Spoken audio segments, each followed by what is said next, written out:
on this problem, we will have the airplane going north 45 degree east, so it's going to be represented by the blue vector.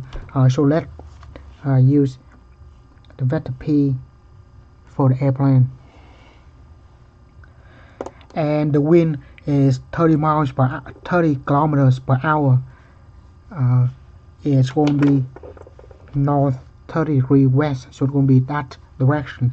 Let that vector be the vector W. Find the resultant vector.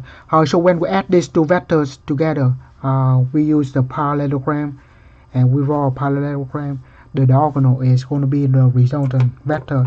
That's going to be the speed of the airplane with respect to the ground. Let that vector be V. Right. So let's first look at the vector P for the airplane.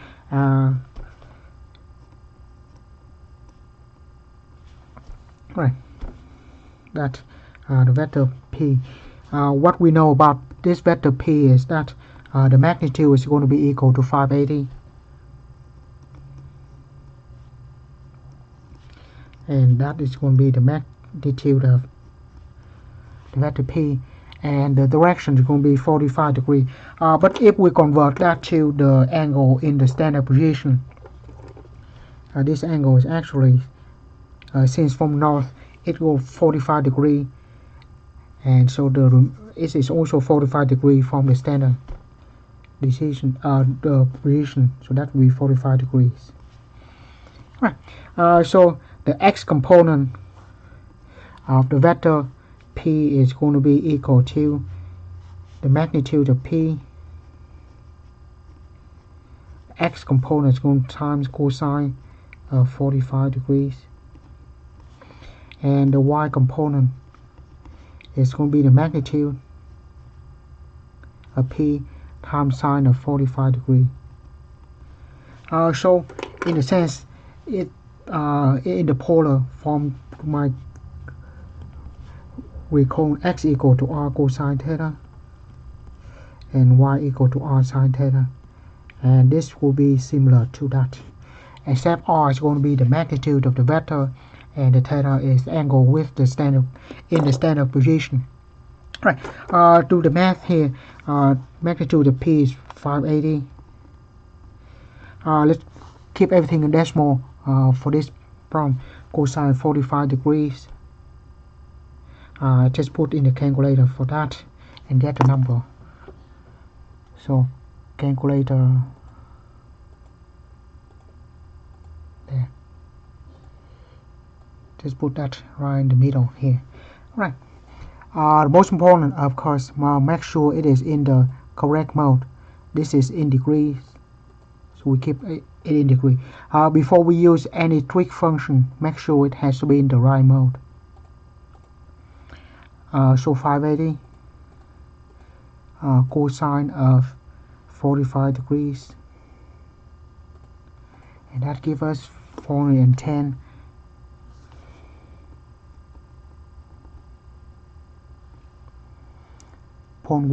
Let's just keep 2 decimal places for now. Right, and the next one is sine 45 degrees. All I need to do is just hit second and enter. Instead of cosine, change that to sine, and that will work equal to the same thing, because cosine 45 degrees is the same as sine of 45 degrees. So the vector P, if we're going to write in the notation triangular bracket, it's going to be 410.12, 410.12. Right. So that is the airplane. Now we will do the same thing for the wind. For the wind, the angle here is 30 degrees north, 30 degrees west, but this was in the standard position. We have to go from the positive x-axis, which means we have 30 plus 90 is going to be equal to 120. So first let's say the angle in that case is going to be 45 degrees. Now for the wind, we know the magnitude is equal to 30 and the angle is equal to 30 plus 90 is 120 degrees. Right. So the vector W in the x direction is going to be the magnitude of W times cosine of 120. So we have the calculator, so we just say the magnitude is 30 kilometer per hour. I'll skip the unit there. Cosine of 120 with negative 15, and W in the y direction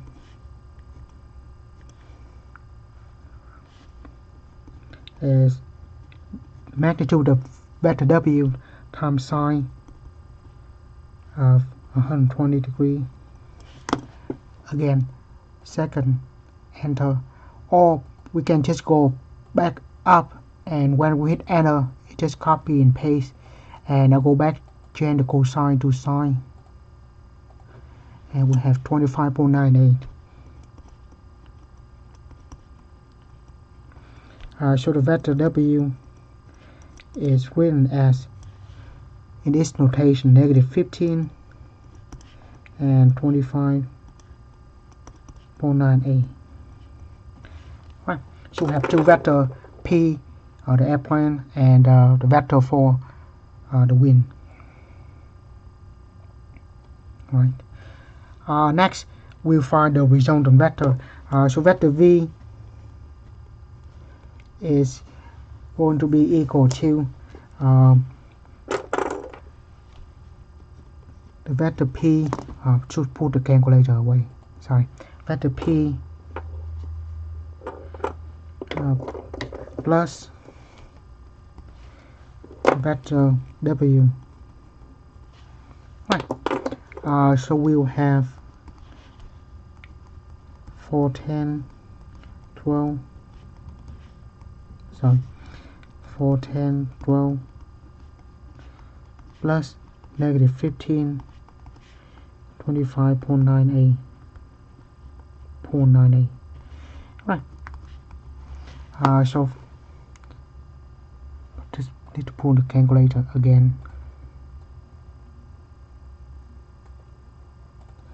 410.12 minus 15.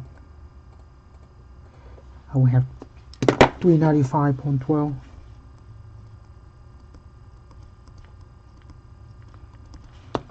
And then 410.12 plus 25.98, and we have 436.1.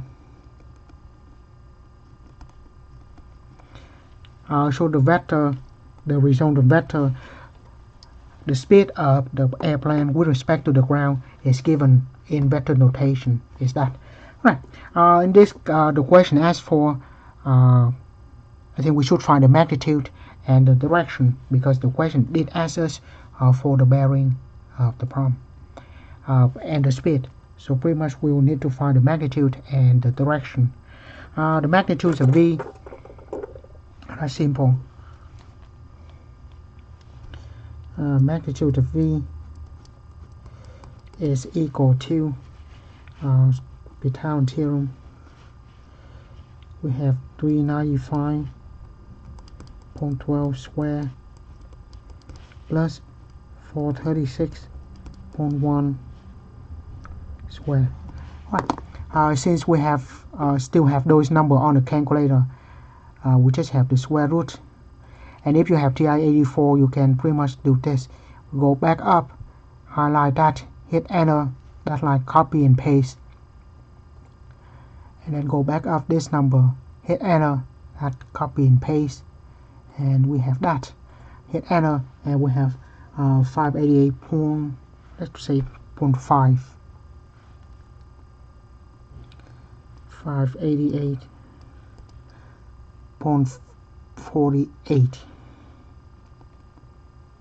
Right, so that is the magnitude, the speed of the airplane with respect to the ground, and then the direction, let's say that theta be tangent of y component over x component.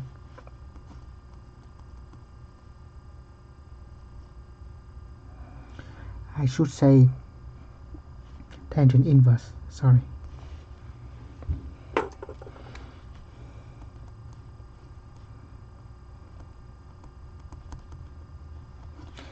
Let's put that formula here.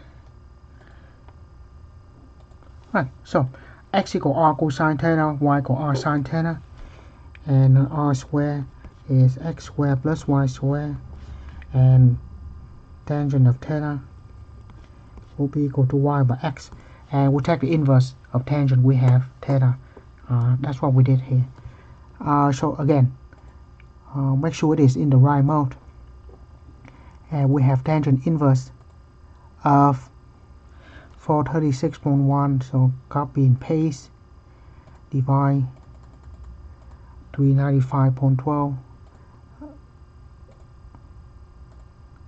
and we have 47.8 degrees.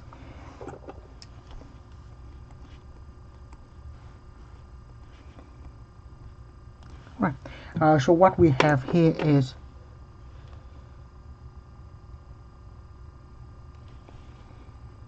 this angle is 47.8 degree, but that is not the bearing. The bearing is the angle with respect to the north-south line. So we pretty much have to find this angle, and that is subtracted from 90. So from here, with the bearing, we take 90 degree minus 47.8. It's going to be 42.2 degrees, and so that is the angle 42.2 degree. So we say the bearing is north 42.2 degrees in the east direction, and that is the bearing. So the answer here is the speed with respect of the airplane with respect to the ground is going to be that. So this is going to be the speed, and this 42 north 42.2 degree is going to be the bearing of the airplane with respect to the ground. So let me zoom out to have the whole problem. So again, we decompose the vector P in the x and y component, decompose the vector W in x and y component, and then we add them component wise, and then find the magnitude and the direction, and that's all we have.